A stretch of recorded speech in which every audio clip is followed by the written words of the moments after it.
जितने भी लोग अभी इस वीडियो को देख रहे हैं ना, उनमें शायद ही कोई ऐसा होगा जिसने कभी किसी अपने को न खोया हो, जिसने कभी रात भर रोकर सुबह मुस्कुराने की कोशिश नहीं की हो, और जिसे कभी यह महसूस ना हुआ हो कि अब मुझसे नहीं होगा।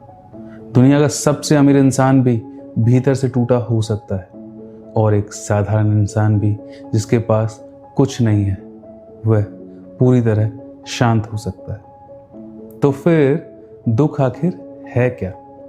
क्या दुख गरीबी है, असफलता है, या किसी का बिछड़ जाना है?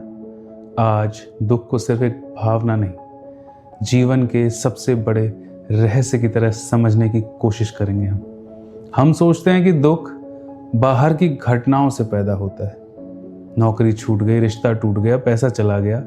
लेकिन जरा गहराई से सोचिए, जिंदगी में चुनौतियां किसी का पता पूछकर नहीं आती।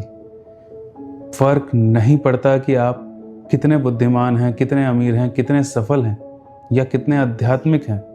समय का चक्र जब घूमता है ना, तो गहरा दर्द हर इंसान के हिस्से में आता है।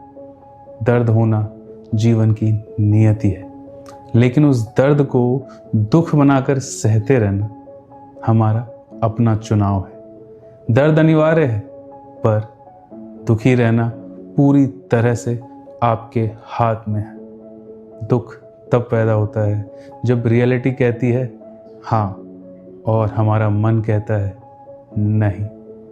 जीवन का गणित बहुत सीधा है।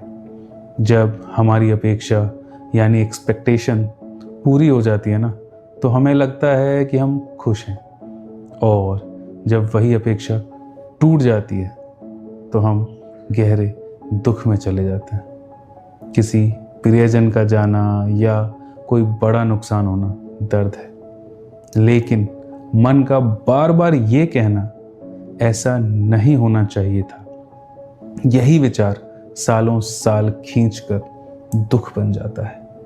यह बात सिर्फ किताबों की नहीं है। हम सब ने इस दर्द को महसूस किया होगा, इसे जिया होगा। जब दादाजी का साया सर से उठता है ना, जब घर के किसी सदस्य की मेडिकल रिपोर्ट में कैंसर जैसा शब्द आता है, या जब बरसों की मेहनत के बाद भी बड़ा फेलियर हाथ लगता है, तब इंसान भीतर से थर आ जाता है। और मैंने खुद ये महसूस किया है कि उस पल ऐसा लगता है जैसे पूरी दुनिया थम गई है। लेकिन उस कठिन दौर में अगर आप अपने मन को ध्यान से देखें, तो एक बहुत बड़ा सच सामने आता है, बहुत बड़ा सच समझ आता है। अगर हम दुखी हैं, तो या तो हम अतीत में जी रहे हैं यानी पास्ट में, या किसी पास्ट के पछतावे में जी रहे हैं, या उसकी याद में जी रहे हैं, या फिर भविष्य यानी फ्यूचर की किसी चिंता और डर में। हम कभी इस क्षण यानी प्रेजेंट में होते ही नहीं। दुख सिर्फ अतीत या भविष्य की उपज है। इस वर्तमान क्षण में केवल जीवन है।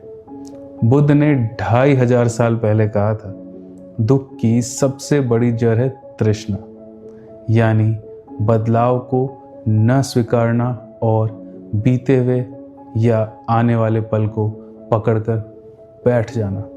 हम चाहते हैं कि परिस्थितियां, रिश्ते, स्वास्थ्य और सफलता हमेशा वैसे ही बने रहे जैसा हम चाहते हैं।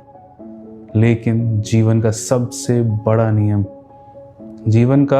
बड़ा नियम ही परिवर्तन है।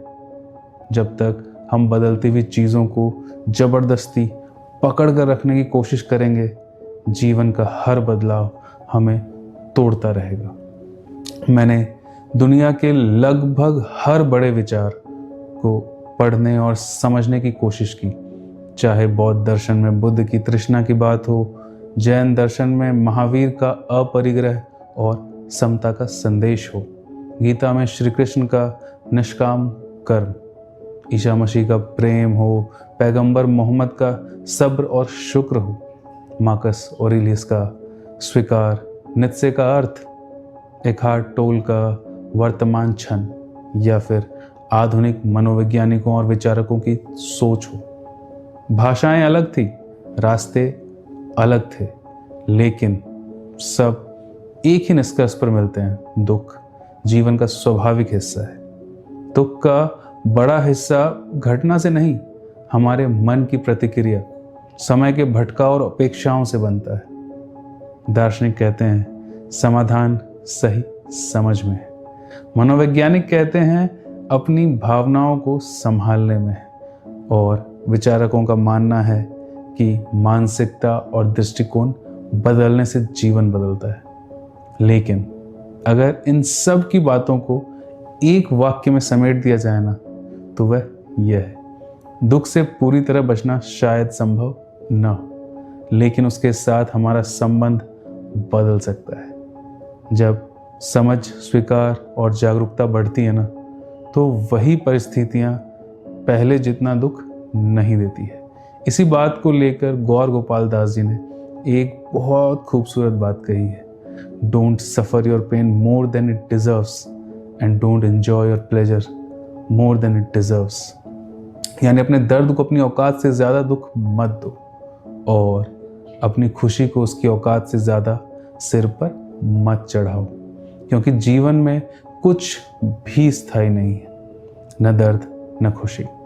अगर इस समय आपकी ज़िंदगी में कोई बहुत बड़ा दुख है ना, तो मैं ये तो नहीं कहूँगा कि सब तुरंत ठीक हो जाएगा, लेकिन इतना ज़रूर कहूँगा कि आज से पहले दुख आपको चला रहा था, और आज पहली बार आप दुख को देख पा रहे हैं। अतीत और भविष्य से थोड़ा बाहर निकलिए, अपनी पकड़ को थोड़ा ढीला कीजिए।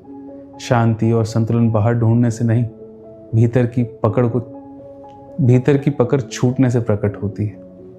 मिलते हैं हम अपनी अगली वीडियो में बैलेंस के एक और नए पर्सपेक्टिव के साथ।